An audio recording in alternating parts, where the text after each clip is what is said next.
Hey everybody, it's Dr. Hensey here, and we're going to do lesson 712, World War II.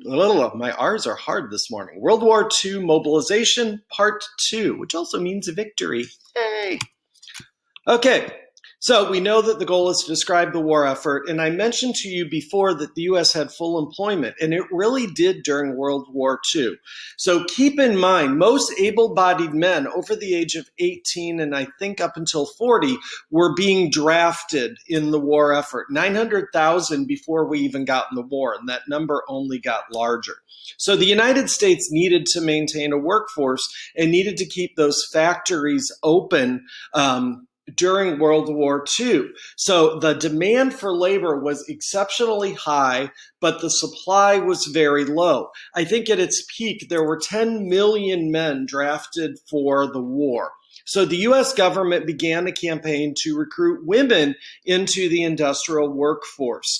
Initially, women were recruited for clerical positions to support government and military offices. That was their part in the war effort.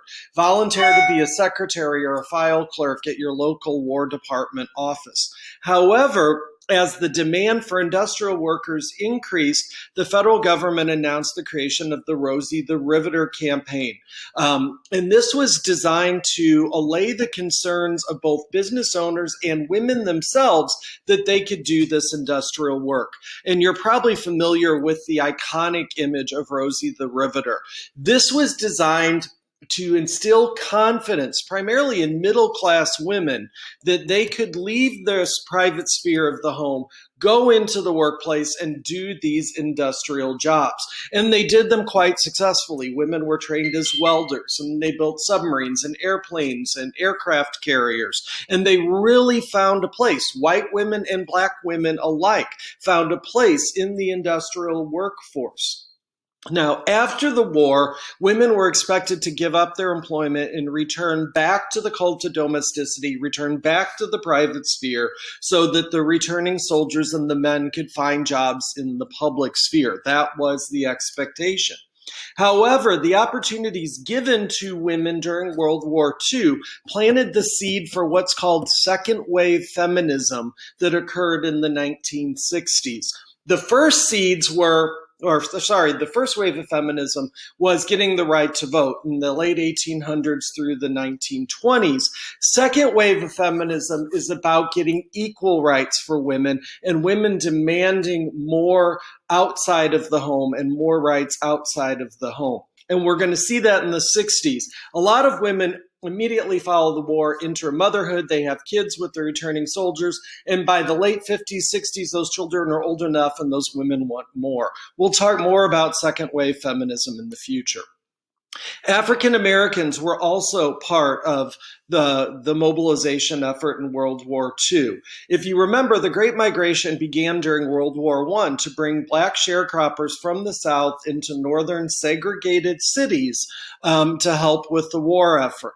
And it continued through the 1920s because black workers were a cheaper workforce. During the Great Depression, the Great Migration ceased. Black workers couldn't move north to find jobs because there were no jobs in the north. However, during World War II, the Great Migration picks up again. White defense manufacturers were desperate for workers, and they continued their program to recruit black workers from the South and bring them to the North with pay at lower wages and often in segregated facilities. So African American leaders became more vocal in World War II about opposing their condition, being treated as second-class citizens. And at the forefront of that was A. Philip Randolph. He was an African-American labor leader, union leader, and he threatened Roosevelt with a march on Washington, D.C. of the black population to demand the president in the racial disparity that was occurring in salaries and the segregation in factories as well as the armed forces. When Roosevelt listened, he was afraid of A. Philip Randolph making a national show of the discontent of the black population in the middle of the war. So Roosevelt issued an executive order desegregating the defense industry, which meant if a company had a contract to sell products to the U.S. government, they could not segregate their workforce and they could not pay black workers less than white workers. Roosevelt stopped short of Randolph's demand of desegregation of the military because he was afraid that would alienate part of the New Deal coalition, the white Southerners who Roosevelt needed in order to get the vote to get reelected. So he wasn't willing to do that. But desegregating the factories was primarily in the North. The South didn't care about it. So that was a way that Roosevelt was able to appease black workers by not giving them exactly what they wanted and also not alienate white Southern Democrats. As you know, A. Philip Randolph's March on Washington does become a reality in the 1960s under Martin Luther King. And A. Philip Randolph is actually the first speaker at the March on Washington. Dr. King wanted to reserve that position for him because it was his initial idea. African American newspaper publishers also began what's known as the Double V campaign. You see it here. V was for victory. And they said that there's actually two victories that they were shooting for in this fight for democracy.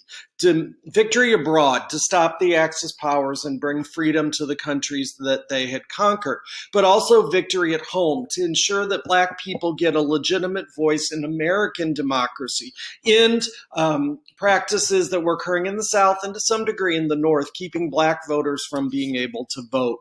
So we see the beginning here, just like with second wave feminism, of the civil rights movement of the 1950s. It's going to be a lot closer connected to World War II, but black leaders learn how to organize. They learn how to use a political voice in the war, and they see that they can be effective, and that will carry over into the 50s.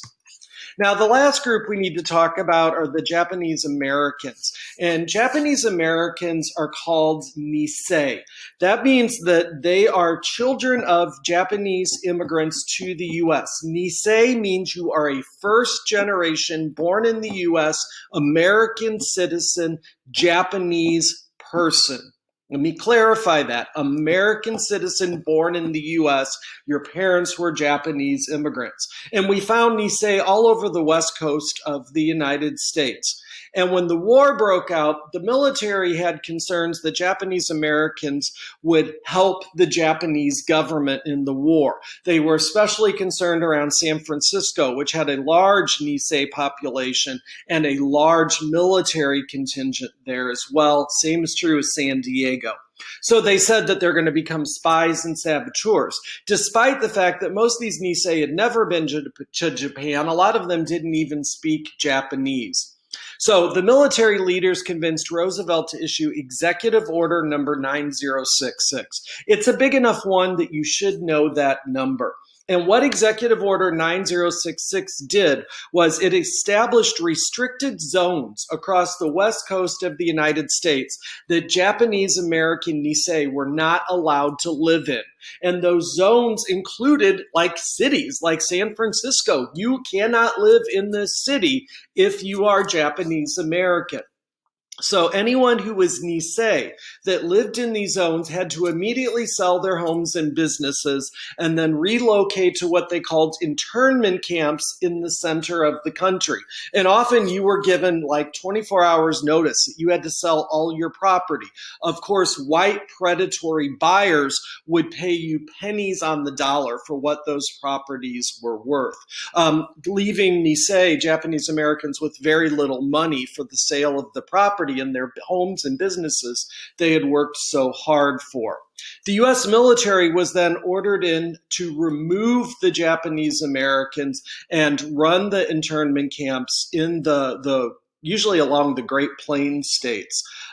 You see here the camps were very cold. They were very desolate. People were herded into them. There were armed guards on duty. There was barbed wire fence around it. They were often places like Montana and Wyoming where the winters there were bitterly cold, and these cabins that they built, for lack of a better term, weren't airtight, so the wind would blow through. You'd have one heater. You'd have minimal food rations. They were just desperate, desolate places. And again, American citizens. I want to stress that. Some Japanese Americans refused to accept their condition, and they followed a lawsuit in the Supreme Court called Korematsu versus the United States. And they claimed that the relocation policy violated their Fifth Amendment right to due process, seeing they had not committed a crime but were being punished by the government as such. When the Supreme Court heard the case, they ruled that internment was a constitutional practice in times of war. And so they upheld the government action against the Nisei and said that this discrimination was constitutional. Korematsu is often held equal to the Dred Scott decision as one of the worst rulings on civil liberties and human rights upheld by the United States Supreme Court. And unlike Dred Scott, which was reversed by the 14th Amendment, Korematsu still stands as law. There has been no case to challenge that. The court has had no opportunity to reverse that decision. If you have questions about women and people of color at the Homefront World War II, email your teacher, and as always, have a great day.